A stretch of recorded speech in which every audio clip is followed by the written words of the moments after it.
Hello everyone, एक बार फिर से स्वागत आप सभी का इलेक्ट्रोकेमिस्ट्री में। इलेक्ट्रोकेमिस्ट्री हमने इससे पहले नर्नेस्ट इक्वेशन को डिस्कस किया था, उसके ऊपर क्वेश्चन किए थे। स्टैंडर्ड हाइड्रोजन इलेक्ट्रोड को हमने डिस्कस किया था, उसको नॉर्मल हाइड्रोजन इलेक्ट्रोड भी बोलते हैं। उसके बाद जो आज का टॉपिक है वो है कंसंट्रेशन सेल। देखिए, हम one by one stepwise चल रहे हैं, इसलिए अपने को समझना आसान है। तो कंसंट्रेशन सेल क्या होती है, इंपॉर्टेंट टॉपिक है आपके जेम के पॉइंट ऑफ व्यू से, नीट के, जेई के, ठीक है। कंसंट्रेशन सेल से क्वेश्चन आता है। देखिए, इलेक्ट्रोकेमिस्ट्री वैसे इंपॉर्टेंट ही है, हर जगह आपको कोई भी टेस्ट अगर दोगे तो कहीं ना कहीं इलेक्ट्रो से क्वेश्चन पक्का मिल जाएगा आपको, ये श्योरिटी है। तो कंसंट्रेशन सेल बेटे क्या बताती है? कंसंट्रेशन सेल कहती है if two electrode of same metal, कहता है अगर दो इलेक्ट्रोड है और वो सेम मेटल की है। सेम मेटल मींस अगर आपने यहाँ पर जिंक की इलेक्ट्रोड ली और यहाँ पर भी जिंक की इलेक्ट्रोड ली तो ये सेम मेटल की होगी, ठीक है। अगर आपने दो इलेक्ट्रोड ली और वे सेम मेटल की हैं, ठीक है, ये हमने मान लिया ये भी जिंक की और यहाँ पर भी ये जिंक की इलेक्ट्रोड है। Are dipped separately into two solution, उनको डिप कर दिया है सेपरेटली, अलग अलग दो सॉल्यूशन में, एक ये सॉल्यूशन है एक ये सॉल्यूशन है, अलग अलग इनको डिप कर दिया। ऑफ सेम इलेक्ट्रोलाइट, अब इलेक्ट्रोलाइट भी सेम है, जो आप यहां पर इलेक्ट्रोलाइट लोगे वो भी सेम है। सपोज आपने यहां पर ZnSO4 का ले लिया, यहां पर भी ZnSO4 का ले लिया, इलेक्ट्रोलाइट भी सेम हो गया। Having different concentration, that is the important point. Different concentration, concentration से ही आपको पता लग रहा है, यहां से कंसंट्रेशन के ऊपर ही डिपेंड करता है कि अलग अलग कंसंट्रेशन की होंगी।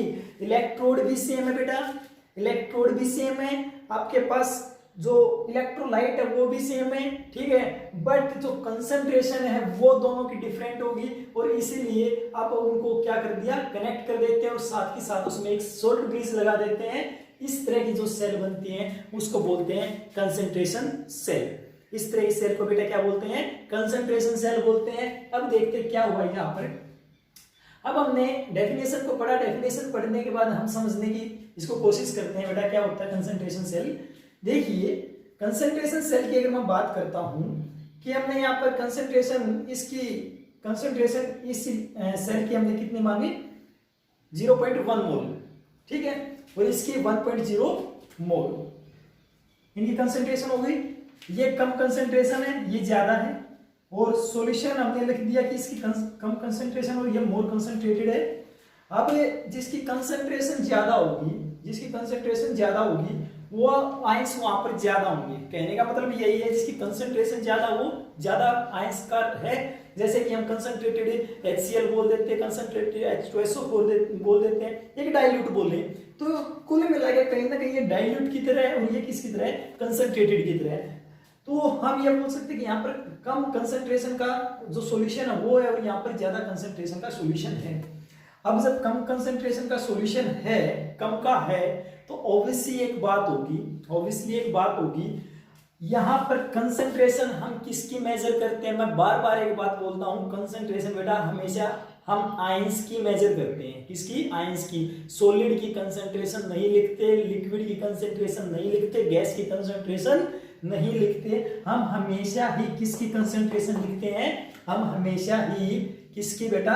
आयंस की कंसंट्रेशन लिखते हैं। इट मींस यहां पर कंसंट्रेशन है कम है, तो पक्का एक काम तो होगा कि अगर ये इलेक्ट्रोड, इस इलेक्ट्रोड से आयंस निकलते हैं, यहां से कंटिन्यूसली आयंस निकलते रहते हैं, तो यहां पर कंसंट्रेशन क्या हो जाएगी?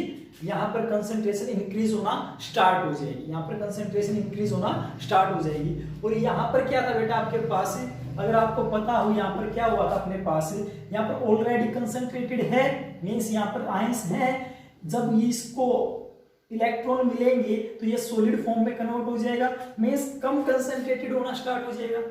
अगर एक टाइम ऐसा आता है जब दोनों की कंसंट्रेशन सेम हो जाती है, जब दोनों की कंसंट्रेशन सेम हो जाती है, ना तो यहां से इलेक्ट्रॉन इस तरफ जाएगा ना इलेक्ट्रॉन यहां से इस तरफ जाएगा, जब दोनों की कंसंट्रेशन सेम हो जाती है तो वो भी हम पॉइंट पढ़ेंगे क्या हुआ। मैंने बता तो दिया, यहां से किसी तरफ भी आयंस का इलेक्ट्रॉन का ट्रांसफर नहीं हुआ। तो अगर ऐसा होता तो क्या हुआ, अगर इसकी कम कंसंट्रेशन है तो पक्का हमने वैसे भी पहले भी माना कि जो लेफ्ट हैंड साइड अपने पास एनोड लिया, एनोड पर क्या होता है बेटा, ऑक्सीडेशन होता है। तो अब कम कंसंट्रेशन होने की वजह से यहाँ पर आयंस बन सकते हैं, इसलिए इसके ऊपर क्या हो गया, ऑक्सीडेशन हो गया। और दूसरी तरफ ज्यादा कंसंट्रेटेड होने की वजह से ये आयंस को, ये इलेक्ट्रॉन्स को क्या कर सकता है, एक्सेप्ट कर सकता है और ये सॉलिड में कन्वर्ट हो सकता है। तो इसीलिए यहाँ पर क्या होगा, अपने पास रिडक्शन होगा। अगर मैं ओवरऑल रिएक्शन को लिखूं, ये कौन सी अपने पास एनोड और ये कौन सी के ऊपर है, कैथोड की तरह ट्रीट होती है। तो अपने पास इन इलेक्ट्रॉन से ये इलेक्ट्रॉन कैंसिल हो जाएंगे और आपके पास ये मिल जाएगा। ठीक है, अब जो आपके पास लेफ्ट हैंड साइड है, जो आपके पास जो ये अपने पास जो रिडक्शन हुआ उसकी आपके पास क्या दे रखी है, आपके पास कंसंट्रेशन दे रखी है और आपके पास ऑक्सीडेशन वाले की भी कंसंट्रेशन दे रखी है। अब देखिए होता क्या है, अब अपने को पता है नेक्स्ट इक्वेशन अपने पास क्या कहती थी, E = E0 - 0.0591 और 2 भी आप मान सकते हैं इसको अपॉन n log। ठीक है, यहाँ पर Kc भी होता था अगर इक्विलिब्रियम है उस टाइम, अगर इक्विलिब्रियम उस टाइम यहाँ पर K इक्विलिब्रियम लिखते थे, अदरवाइज हमने यहाँ पर Q लिख दिया कोएफिशिएंट। अब यहाँ पर हम प्रोडक्ट की कंसंट्रेशन बाय रिएक्टेंट की कंसंट्रेशन लिखते हैं। यहाँ पर देखोगे आप प्रोडक्ट कौन है, ये प्रोडक्ट कौन है बेटा, ये है। और ये कंसंट्रेशन कौन सी है, ये कंसंट्रेशन कौन सी आपकी, ये। ठीक है, ये कंसंट्रेशन कौन सी थी, जब आपके पास ऑक्सीडेशन हुआ था। ऑक्सीडेशन कहां पर हुआ था, इस पर हुआ था। यहाँ पर कितनी कंसंट्रेशन थी, 0.1 मोलर, इसलिए हमने 0.1 मोलर लिख दी है। और अपॉन में प्रोडक्ट की कंसंट्रेशन, अपॉन में रिएक्टेंट की कंसंट्रेशन आएगी, तो हमने नीचे रिएक्टेंट की कंसंट्रेशन 1.0 मोलर लिख दी है। अब अपने पास होगा क्या, अब अपने पास होगा क्या, हम बस यहाँ पर वैल्यू पुट करेंगे। अब अगर आप ध्यान से देखो, अगर आप ध्यान से देखो तो यहाँ पर EMF की जो वैल्यू आती है आपके पास, सॉरी जो, हाँ यहाँ से EMF की जो ऑक्सीडेशन और रिडक्शन से आप निकालते थे इलेक्ट्रोड पोटेंशियल की, इलेक्ट्रोड पोटेंशियल की जब यहाँ से वैल्यू निकालते हो तो 0 आएगी। क्यों आएगी, देखो एक बार इसका रिडक्शन और ऑक्सीडेशन होता है, एक बार इसका रिडक्शन होता है। जिंक के रिडक्शन पोटेंशियल की वैल्यू कितनी होती है, -0.76 वोल्ट होती है, जो कि स्टैंडर्ड है। ठीक है, और अगर एक बार इसका क्या हो रखा है, ऑक्सीडेशन हो रखा, तो वो उसका ऑपोजिट होता है, वो प्लस में हो गया। और आप यहाँ से E0 की वैल्यू निकालते हो तो आपके माइनस ऑक्सीडेशन प्लस रिडक्शन होता है, दोनों को अगर जोड़ते तो आपके पास 0 आ जाती है। तो यहाँ पर हमने 0 वैल्यू रख दी। ये अपने पास नंबर ऑफ इलेक्ट्रॉन चेंज कितना बेटा, यहाँ पर 2 इलेक्ट्रॉन का चेंज है, इसलिए यहाँ पर हमने 2 मान लिया। और log प्रोडक्ट की कंसंट्रेशन अपॉन रिएक्टेंट की कंसंट्रेशन। अब 1 का तो कुछ बनने वाला नहीं है, कंसंट्रेशन का बचेगी अपने पास 0.1, और 0.1 को आप कैसे लिख सकते हो, 10⁻⁻1 लिख सकते हो। जब आप इसको 10⁻⁻1 लिखते हो बेटा जी, तो क्या करोगे आप, अब ये फार्मूला बन गया आपके पास log 10⁻n का, log 10⁻n का फार्मूला बन गया। ये पावर आगे आ जाएगी और log 10 कितना 1 माइनस, और ये इससे मल्टीप्लाई हो गया और प्लस बन जाएगा। आई होप आपको यहां तक चीज समझ में आ गई होगी, फास्ट भी हो गया। ठीक है, चलिए कोई नहीं, आपको यहां तक ये चीज समझ में आ गई होगी। अगर यहां से अपना E की वैल्यू कितनी आई, पॉजिटिव आ गई, इसका मतलब पक्का रिएक्शन कैसी बेटा, स्पॉन्टेनियस रिएक्शन है। हमने ये चीज पहले भी बताई थी, मैंने कहा था जितना मैं यहाँ पर अब हम जितना लिखवा रहे हैं वो मैंने वर्ड लिखवा दिया, स्पॉन्टेनियस कब होती है, नॉन स्पॉन्टेनियस कब होती है, और कब वो रिएक्शन नहीं होती, इक्विलिब्रियम पर 0 आती है। ठीक है, ऐसा ऐसा हमने पढ़ा था। ठीक है, तो स्पॉन्टेनियस एंड नॉन स्पॉन्टेनियस उसके बारे में ऑलरेडी डिस्कस कर चुके हैं, आप देख सकते हैं उसको। अगर Q की वैल्यू 1 आती है, 1 कब आ सकती है बेटा Q की वैल्यू, जब इसकी कंसंट्रेशन और इसकी कंसंट्रेशन इक्वल हो तभी 1 आ सकती है। अगर 1 आती है तो जब सेम कंसंट्रेशन, अगर 1 ले लेते हैं तो हम यहाँ से अपने पास log 1 मिल जाता है। log 1 मिल गया, इट मीन्स log 1 कितना 0 इससे मल्टीप्लाई करोगे 0, यही बात मैंने बोली थी। अगर आपके पास इक्विलिब्रियम कंडीशन आ जाती है, दोनों की कंसंट्रेशन सेम हो जाती है, आपके पास E की वैल्यू कितनी मिलेगी, 0 मिलेगी। तो this is the concentration cell. I hope आपको समझ में आया होगा। एक बार आप इसको उतार सकते हैं। ठीक है, आपने इसको उतारिए, आपके नोटबुक में उतार सकते हो, आराम से उतारिए। इसके बाद अगर मैं इसकी रिप्रेजेंटेशन की बात करूं, सेल रिप्रेजेंटेशन की बात करूं, तो आप सेल रिप्रेजेंटेशन कैसे दे सकते हैं, इसकी ABC से मैंने बताया था आपको, आप इसकी सेल रिप्रेजेंटेशन दे सकते हैं। तो बेटा जी मैं एक बार यहां से बता देता हूं सेल रिप्रेजेंटेशन क्या होगा। तो एनोड, ब्रिज और कैथोड। एनोड पर कौन है, ये है, तो एनोड पर ऑक्सीडेशन हुआ तो Zn2 positive, salt bridge Zn2 positive to Zn, that is the cell representation.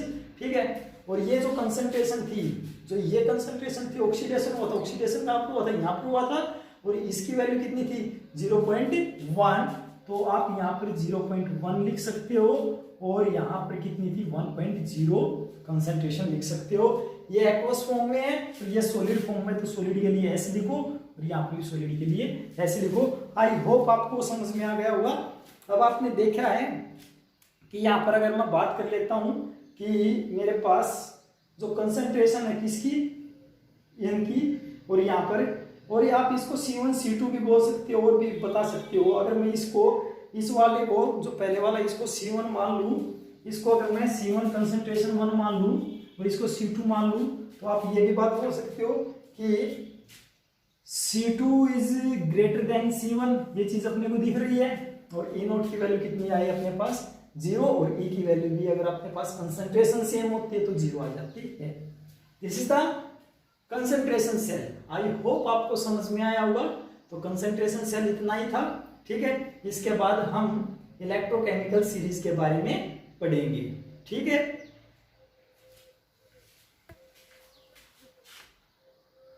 Electrochemical series, या फिर इसको हम इलेक्ट्रोमोटिव सीरीज बोलते हैं, या फिर एक्टिविटी सीरीज। देखिए, ये आपके 9th में भी इसका जिक्र किया गया है, 10th क्लास में भी इसका जिक्र किया गया, और 11th में भी कहीं ना कहीं इसका जिक्र किया गया है रिडॉक्स रिएक्शन के अंदर, और 12th में भी इसका इलेक्ट्रोकेमिस्ट्री के अंदर डिस्कस किया गया है, और अब हम इसको यहाँ पर डिस्कस कर रहे हैं। तो जो आज हम इसके ट्रिक्स पढ़ेंगे, इसको याद करने की ट्रिक्स पढ़ेंगे, किस तरह से आप इसको याद रख सकते हो। ठीक है, हम ये देखेंगे इलेक्ट्रो जो केमिकल सीरीज होता है, इलेक्ट्रोमोटिव सीरीज होता क्या है, ठीक है, उसकी डेफिनेशन, और हम उसको कैसे याद रख सकते हैं, वो चीज पढ़ेंगे। उसके बाद एक टॉपिक और करेंगे हम। तो देखते हैं सबसे पहले, इट इज द सीरीज, ये वो सीरीज होती है इन विच, जिसके अंदर अरेंजमेंट ऑफ मेटल्स को अरेंज किया जाता है, मेटल्स को अरेंज किया जाता है। हालांकि इसके अंदर में एक दो नॉन मेटल भी होते हैं, ठीक है, बट बेसिकली इसके अंदर मेटल्स ही होते हैं, नॉन मेटल भी होते हैं यहाँ पर। तो हम बोलते तो ऐसे ही कि भाई मेटल्स को अरेंज किया जाता है, या फिर आप इसकी जगह ये बात बोलिए तो और भी बेटर रहेगा कि यहाँ पर अरेंजमेंट किया जाता है एलिमेंट्स को, यहाँ पर एलिमेंट्स को अरेंज किया जाता है in decreasing order of tendency to lose electron. Decreasing order में कि वो अपने क्या कर सके, इलेक्ट्रॉन को लॉस कर सके, इस तरह से। ठीक है, या फिर आप सिंपल सी एक बात बोलो कि ये वो सीरीज होती है जो अपने को ये बताती है किसका रिडक्शन पोटेंशियल ज्यादा है, किसका रिडक्शन पोटेंशियल कम है, या फिर ये बताती है किसका ऑक्सीडेशन पोटेंशियल ज्यादा है, किसका ऑक्सीडेशन पोटेंशियल कम है। या फिर मैं एक बात बोलूं कि ये बताती है गुड रिड्यूसिंग एजेंट को या फिर गुड ऑक्सीडाइजिंग एजेंट के बारे में बताती है कौन कितना ज्यादा है। ठीक है, चलिए देखते हैं इसकी सीरीज को याद रखने के लिए पहले ट्रिक, और फिर उसके बाद हम दूसरी ट्रिक पढ़ेंगे। ये ट्रिक आपकी 9th 10th 11th 12th हर जगह काम आती है। हालांकि अगर ज्यादा लार्ज लेवल पर याद रखना चाहते तो हम ये वाली ट्रिक पढ़ेंगे। ठीक है, आपकी मर्जी है, जो भी आप ट्रिक याद रखना चाहो वो रख सकते हैं। देखिए ट्रिक में क्या है, करीना ने कार है मांगी ऑल्टो जेन फरारी। ठीक है, फिर से देखिए, करीना ने कार है मांगी ऑल्टो जेन फरारी, सुन के पटो दी भैया ने, पटो दी कौन, सैफ अली खान। ठीक है, सुन के पटो दी भैया ने, और उनकी शादी किससे हुई है, करीना से हुई है। ठीक है, तो करीना ने कार है मांगी ऑल्टो जेन फरारी, सुन के पटो दी भैया ने, हंस के कल्टी मारी। अब पटो दी भैया जी मतलब कि सैफ अली खान जी कहते हैं, आ जाओ तुम्हें गोल्ड दिला दूं और प्लेटिनम हार पहना दूं। आ जाओ तुम्हें गोल्ड दिला दूं और प्लेटिनम हार पहना दूं। ये थी बेटा पहली ट्रिक। ठीक है, याद रह जाएगी, आई होप आपको याद रह जाएगी इस तरह से। दूसरी, यहां पर आते हैं हम, अब ये लिस्ट रिएक्टिव, ये सबसे ज्यादा रिएक्टिव है। ठीक है, यहां पर आते हैं हम, यहां पर ऑक्सीडाइजिंग और रिड्यूसिंग की भी बात कर लेते हैं। जब हम टॉप टू बॉटम देखते हैं, आप आपकी बुक के अंदर देखोगे तो इसी तरह से टॉप टू बॉटम दिखाया हुआ है। तो ये बताती है आपकी decreasing strength of reducing agent. ये क्या बताती है बेटा आपके पास? Decreasing strength of reducing agent के बारे में बताती है। याद रखने के लिए क्या है, जैसे कि लिथियम -3.05 वोल्ट और हाइड्रोजन का 0.0 वोल्ट, ये जो हमने पहले भी डिस्कस किया है, और आयरन का सबसे ज्यादा 2.87 वोल्ट। ठीक है, तो इसकी ट्रिक के लिए क्या है, मान लिया कोई शादी में गया हुआ है, शादी में जाने के बाद क्या बोलते हैं, क्या था?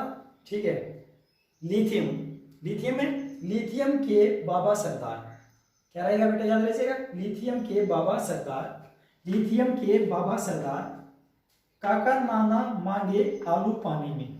अब सभी शादी में गए हुए हैं, वे कहते हैं कि आलू पानी में डाल कर दे दो। पानी में मतलब गोलगप्पे में खाएंगे कहीं ना कहीं, ठीक है, पानी पूरी। ठीक है, चलिए, लिथियम के बाबा सरदार, काका नाना मांगे आलू पानी में, काका नाना मांगे आलू पानी में, मैंने जिंदा क्रो फ्राई कर दिया, मैंने जिंदा क्रो फ्राई कर दिया, मैंने जिंदा क्रो फ्राई कर दिया। ठीक है, लिथियम के बाबा सरदार, काका नाना मांगे आलू पानी में, मैंने जिंदा क्रो फ्राई कर दिया। अब जिंदा क्रो फ्राई कर दिया तो क्या हुआ? कोई नहीं सुना प्रभु हाइड्रोजन की, कोई नहीं सुना प्रभु हाइड्रोजन की, हो जाएगा, कोई नहीं सुना प्रभु हाइड्रोजन की। एक बार फिर से देखिए, लिथियम के बाबा सरदार, काका नाना मांगे आलू पानी में, मैंने जिंदा करो फ्राई कर दिया, कोई नहीं सुना प्रभु हाइड्रोजन की। यहां तक बात समझ में आई, हाइड्रोजन तक। अब इसके बाद याद रखने के लिए आपको अपोजिट वे से याद रखना पड़ेगा।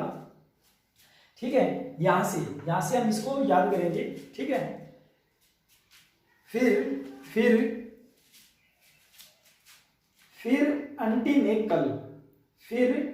ने कल ऑक्सीजन को पीटा, फिर आंटी ने कल ऑक्सीजन को पीटा। ठीक है, याद रह जाएगा, फिर आंटी ने कल ऑक्सीजन को पीटा, बार बार, फिर आंटी ने कल ऑक्सीजन को पीटा बार बार, और तो और मरकरी को इडियट कुत्ता कहा, और तो मरकरी को इडियट कुत्ता कहा। रह जाएगा याद, फिर आंटी ने कल ऑक्सीजन को पीटा बार बार, और तो और मरकरी को इडियट कुत्ता कहा। रह जाएगा याद। तो ये थी अपनी इलेक्ट्रोकेमिकल सीरीज, इलेक्ट्रोमोटिव सीरीज बोल रहे हैं इसको, एक्टिविटी सीरीज बोल रहे हैं। एक चीज और, जिसका स्टैंडर्ड रिडक्शन पोटेंशियल ज्यादा होता है वो उतना ही अच्छा क्या होता है? ऑक्सीडाइजिंग एजेंट होता है। जैसा कि सबसे ज्यादा रिडक्शन स्टैंडर्ड रिडक्शन पोटेंशियल यहाँ पर आयरन का है, तो ये सबसे अच्छा क्या है? ऑक्सीडाइजिंग एजेंट है। ये बातें आपको ध्यान रखनी बेटा। यहाँ से ये जो मैं छोटे छोटे पॉइंट्स लिखता हूँ, इन पॉइंट्स से कहीं ना कहीं आपके सीबीएसई में क्वेश्चन आए हुए हैं, तो ये ध्यान से अपने को करना है। ठीक है, याद रह जाएगा, आप इसको उतारिए।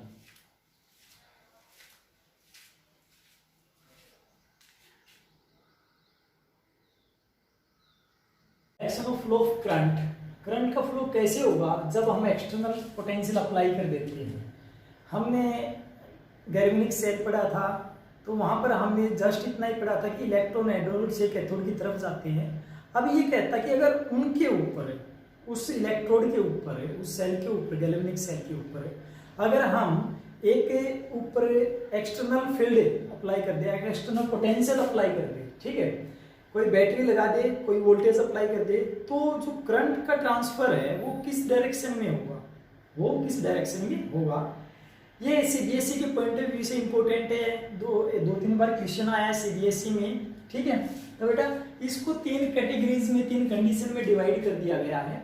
तो पहली कंडीशन है जब हमने अपने वही गैल्वेनिक सेल बना ली है, इसमें हमने इलेक्ट्रॉन, जब अपने पास इलेक्ट्रॉन का ट्रांसफर हो रहा था, तो देखना ये जो यहाँ से वोल्टमीटर लगा रखा है, तो ये जो डायरेक्शन है ये बताता कि इलेक्ट्रॉन कहाँ से किस तरफ मूव कर रहे हैं, इलेक्ट्रॉन किस तरफ मूव कर रहे हैं। या फिर मैं इसको सेल की पोटेंशियल को यहाँ पर कहीं ना कहीं बताने के लिए ये बताता कि किस तरफ है। तो हम ये बात बोल सकते हैं यहाँ से कि इलेक्ट्रॉन जब इस तरफ डायरेक्शन में जा रहे हैं तो पोटेंशियल है इसकी कुछ ना कुछ। तो कहता है कि हमने ऊपर क्या कर दिया है कि एक्सटर्नल फील्ड या फिर एक्सटर्नल पोटेंशियल अप्लाई कर दिया। और एक्सटर्नल पोटेंशियल क्या था, जब एक्सटर्नल पोटेंशियल ये कम था किससे, ए नोट ऑफ सेल से, जो ये इसकी खुद की जो ई सेल थी, इसकी वोल्टेज कितनी थी जिंक की, जब हमने ये निकाल के देखा था जिंक और CuSO4 की हमने इलेक्ट्रोड पोटेंशियल निकाली थी तो अपनी आई थी 1.10 वोल्ट।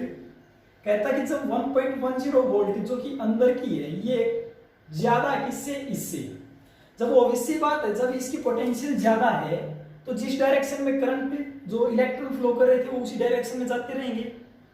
नॉर्मल सी चीज है, जब ज्यादा है तो वो उसी डायरेक्शन में इलेक्ट्रॉन को ट्रांसफर करेगा जिस डायरेक्शन में इलेक्ट्रॉन का फ्लो होता है उसके अपोजिट डायरेक्शन में क्या होता है, करंट का होता है। ठीक है, ये आपने 10th क्लास में पढ़ा हुआ इस प्रकार से, जब हमें वहां पर पढ़ते हैं। ठीक है, हमने पढ़ा था ना वो फ्लेमिंग राइट हैंड रूल था, ठीक है, थंब रूल था, तो वहां पर हमने इस तरह का करंट का और इसका मोशन का और इनका पढ़ते हैं, इफेक्ट पढ़ते हैं, तो वो अलग बात है, बट फिर भी यहाँ पर हम बात कर लेते हैं। तो इसी प्रकार से ये हमने पढ़ लिया कि भाई जब इलेक्ट्रॉन का ट्रांसफर, जब यहाँ की वोल्टेज ये पोटेंशियल ज्यादा होती है यहाँ से, तो अपना जो इलेक्ट्रॉन हो वो इसी डायरेक्शन में जाएंगे और करंट दूसरी डायरेक्शन में जाएगा। तो यहाँ से ऑब्जर्वेशंस क्या मिलेगी कि इलेक्ट्रॉन फ्लो करता है Zn से Cu पर जाएगा, करंट कहाँ से जाएगा, Cu से Zn की तरफ जाएगा, ये भी बात होगी। जिंक की जो एनोड है ये डिसोल्व होगी और यहाँ पर Z पॉजिटिव आयंस की कंसंट्रेशन इंक्रीज होती थी। यहाँ पर क्या होता था, जब इलेक्ट्रॉन आते रहते थे तो यहाँ पर Cu2 पॉजिटिव आयंस की कंसंट्रेशन कम होती है और Cu बनती रहती है, ये चीज थी, ये ऑब्जर्वेशन होगी। दूसरी कंडीशन, इस कंडीशन के अंदर बेटा क्या करना है, कहता है कि जब ये अंदर का पोटेंशियल इसका खुद का और जो बाहर की पोटेंशियल वो बैटरी है वो इतनी ही पोटेंशियल की लगा दी, वो इसको कंप्लीट कंट्रोल कर रही है। ऑब्वियसली बात है, जब वो ट्रांसफर ऑफ इलेक्ट्रॉन हो रहा है तो ऊपर से कंट्रोल करने वाला भी उतनी ही पावर का है, तो उसको कहीं पे हिलने नहीं देगा, बराबर की पावर का है। और ये कम पावर का है तो ये क्या करेगा, निकल जाएगा। ठीक है, और अगर ये बराबर की पावर का तो ये हिलने नहीं देगा। और एक कंडीशन क्या हो सकती है, अगर एक्सटर्नल फील्ड ज्यादा हो जाए तो ये क्या करेगा, ऑपोजिट डायरेक्शन में कर देगा काम को। ठीक है, तो वही कंट्रोल वाली चीज है, या फिर आप इसको एक प्रकार से और समझ सकते हो कि इसकी पावर ज्यादा है, वही है कंट्रोल की ही पावर हम बोल सकते हैं कि इसके ऊपर डिपेंड करता है कि ये इस इलेक्ट्रॉन को उस तरफ जाने देगा या नहीं देगा। तो ये कुल मिला के हाई कमांड की तरह एक्ट कर रहा है, वो हाई कमांड की तरह एक्ट कर रहा है, तो नॉर्मल सी चीज है। ये क्या सोचता है, जब तक इसने ढील दे रखी थी, मतलब अपनी ज्यादा पावर का इस्तेमाल नहीं किया था, तो इलेक्ट्रॉन अपनी उसी डायरेक्शन में जा रहे थे एनोड से कैथोड की तरफ। जब ये बराबरी पर आ गया तो ये सेल ने हिलना बंद कर दिया, इसकी पोटेंशियल और इसकी पोटेंशियल बराबर हो गई, मींस अब काम नहीं होगा। जब दोनों के कन्फ्लिक्ट झगड़ा बराबरी पर पहुंच गया तो अब किसी का काम नहीं, अब थक चुके हैं, तो हम बोल सकते हैं कि दोनों बराबर हो गए। कोई इलेक्ट्रॉन का फ्लो नहीं होगा, कोई करंट नहीं किसी से किसी डायरेक्शन में जाएगा, ना ही कोई रिएक्शन होगी, ना ही कोई कैथोड होगी, ना ही कोई एनोड होगी, मींस सब कुछ शांत बैठ गया। नेक्स्ट कंडीशन में क्या करते हैं, ये पोटेंशियल ज्यादा हो जाती है, ज्यादा होगी तो वापस काम करवा लेगी। फॉर एग्जांपल क्या बोल सकते हैं, जैसे कि हम बात करते हैं अभी अपना लेटेस्ट लॉकडाउन में हमने देखा क्या चीज कि अमेरिका हाई कमांड की तरह है, जब उसका मन था तो उसने जो एडवाइस देनी थी वो दी। ठीक है, जब उसने रोकने को चाहा तो बहुत कुछ रोक भी दिया, और जब अब लास्ट टाइम जब वैक्सीन जब अपने पास कुछ एक दवाई थी जो उनके ऊपर कोरोना पर काम कर रही थी, तो उस टाइम एक बार तो अपने प्रधानमंत्री जी ने मना कर दिया था, बट उनके ये बोलने के बाद हाई कमांड तो है, बात माननी पड़ेगी, मजबूरी है, तो इंडिया को मजबूरन उनको दवाई लेनी पड़ी।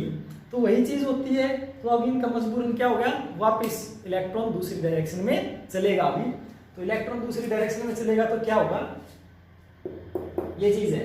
ठीक है, भाई मैंने समझाने के लिए बोला, कहीं किसी को ये लगे कि इस तरह से बोल रहे हैं, ठीक है, ओनली समझाने के लिए।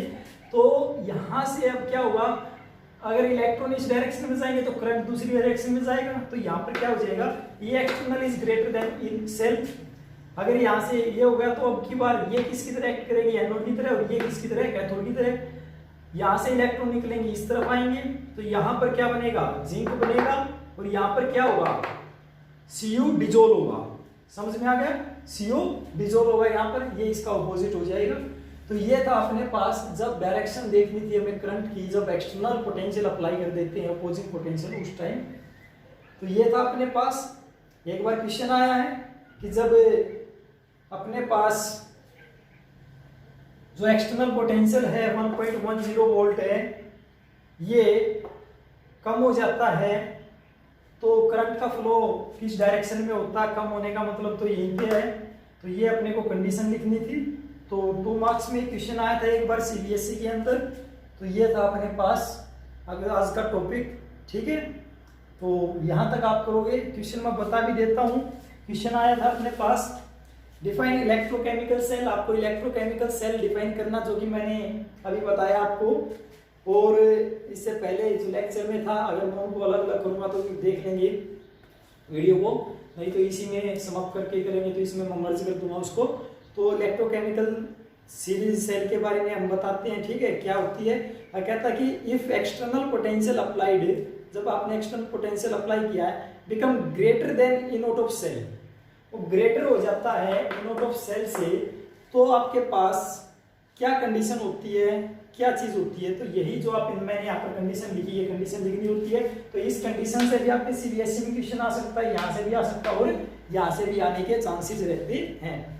तो ये था आपके पास direction of flow of current on applying external opposing potential. तो ये कर लेना।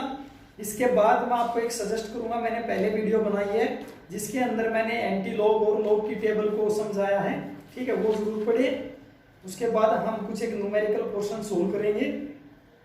जब आपको पता होगा लॉग एंटी लॉग का, तो तब ही आप क्या कर सकते हो, इन क्वेश्चंस को सोल्व कर सकते हो, ठीक है।